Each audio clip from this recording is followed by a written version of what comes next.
So far, at least 61 people are said to have died in the latest violence in the capital on Monday. Witnesses say security forces have started looting banks and other government institutions. We're also getting reports that the People's Convention Hall was set on fire, and protesters have been targeting police stations in the capital. The Souk AlJazeera police station in the east of the capital is, according to witnesses, on fire. Lawrence Lee has this report. Although these pictures from Tripoli have only just emerged, they're from the weekend.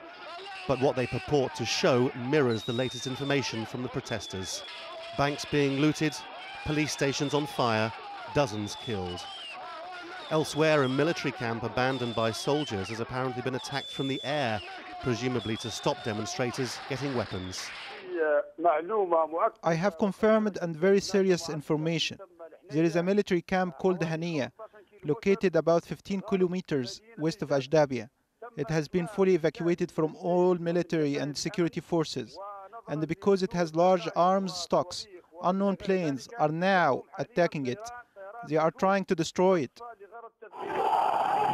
Earlier pictures from Tripoli, the most recent in fact, suggest violence but give little idea about who's winning. Gunfire can be heard, but then again recent pictures to come out of the second city, Benghazi, also showed protesters being attacked and hurt. Yet just a few hours later, more emerged, which appear to back up claims by protest organisers that the city has fallen to the demonstrators, who are busy reorganising local government. It is no longer under military control. It is completely under the demonstrators' control. We're having the tribal leaders chipping in, everybody's chipping in to try to set up civil committees to run the city.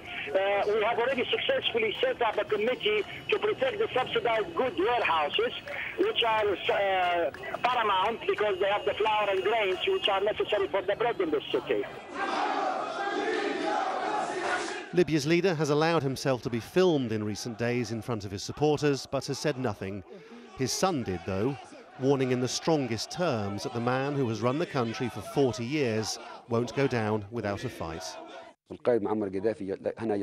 leader, Muammar Gaddafi, is leading the battle, and armed forces are with him, and tens of thousands are coming to Tripoli in his support. We will not give up Libya. We will fight until the last man, the last woman, until the last bit of energy. Tough talk, but in other places as well, the protesters seem to have weight of numbers behind them. This is said to be the town of Al-Baida, where funerals for dead activists attracted thousands. This place, too, has reportedly fallen. But there's no question that Tripoli now holds the key to Colonel Gaddafi's political survival. Whether his regime has to rely on mercenaries, as has been alleged, which way the army will go, are crucial. It feels like it's coming to a head, though with two sides in this fight, it's certainly a different situation to Tunisia or Egypt. Worse could follow. Lawrence Lee, Al Jazeera. Well, I'm pleased to say that we're joined in the studio by Awad El Faitouri. He's from the Libyan Information Centre here in Qatar. Good to have you with us. I know that you've been watching events developing in Libya throughout the day.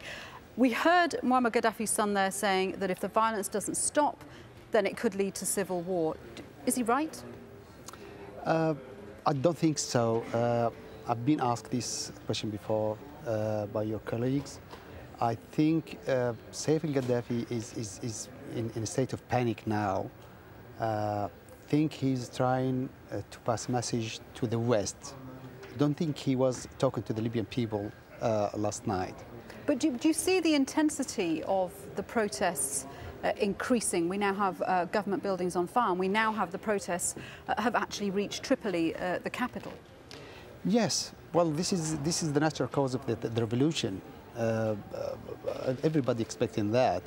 We would not like to be like this, but this is the way it has been.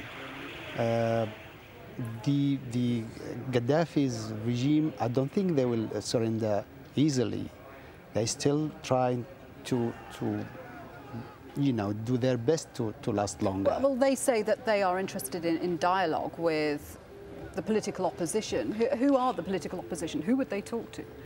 Well, this is it. There is no political opposition. Nobody can claim that they started this revolution. There is no political parties or it's just by people. There is no leaders. There is no so-called references to this. It's just the guys trying to gain time. That's all, and they know their time is over. Well, let's have a look at a couple of things that Saif al-Islam has said in particular. Libya's vast oil reserves remain a point of ongoing tension, of course, between the opposition and the ruling elite. Now, Saif al-Islam, one of the sons of Colonel Muammar Gaddafi, says any change in the way oil resources are managed could become an explosive issue. Libya's oil unites us. We have one source which all 5 million Libyans benefit from. It's not in the east or in the west, it is in the middle. If we separate, who is going to run and manage these oil resources? How are we going to divide this up between us? Who is going to support our children, distribute food, provide hospitals and schools? Do you think we can split the country up? We may agree for a few months on how to divide it, but it will become a burning issue, the cause of fighting between all tribes, because the oil is in the middle and the south. That is desert, which is not inhabited. Now, there's absolutely no doubt that the issue of oil is causing waves of panic in the West. We've already seen oil prices going up. By talking about oil, what is he saying to the West? As I said before, he said to the West, either us who will supply you with this commodity, or you'll have a chaos and you will simply you won't have the oil. And this is what he's trying to say. It's a good scare tactic. Is it working? I don't think because you haven't heard that work. much from the US, for example. No, I don't think it will work. It's my message to the West: don't count on the regimes. The regime are going. People who are, who were the last and they will stay. I don't think this scale will work. I know they are put by the West anyway. They know how to control them. And I don't think that will work because it is their puppet as we believe anyway. So. Okay, let's have a look at another strategy that Gaddafi is using. He's accused some groups of high treason and blamed the unrest on Islamist groups and people on drugs. There were mistakes on both sides. Police, and especially the unprepared army, made mistakes. And of course, we have people who were angry, and they had the right to be angry because they suffered deaths. There is an Islamic group with a military agenda, and they want their own system. And there were others, including people on drugs, people who were curious, and others who got excited by it. They were all just being used. So there are many different groups that have different interests in Libya. It is clear there are those who want to rule and become emirs or rulers themselves. This is high treason. And then there are our Arab brothers, watching from their comfortable chairs, drinking coffee and helping us Libyans burn and destroy our country. We are the losers, not them. This is one of the arguments that was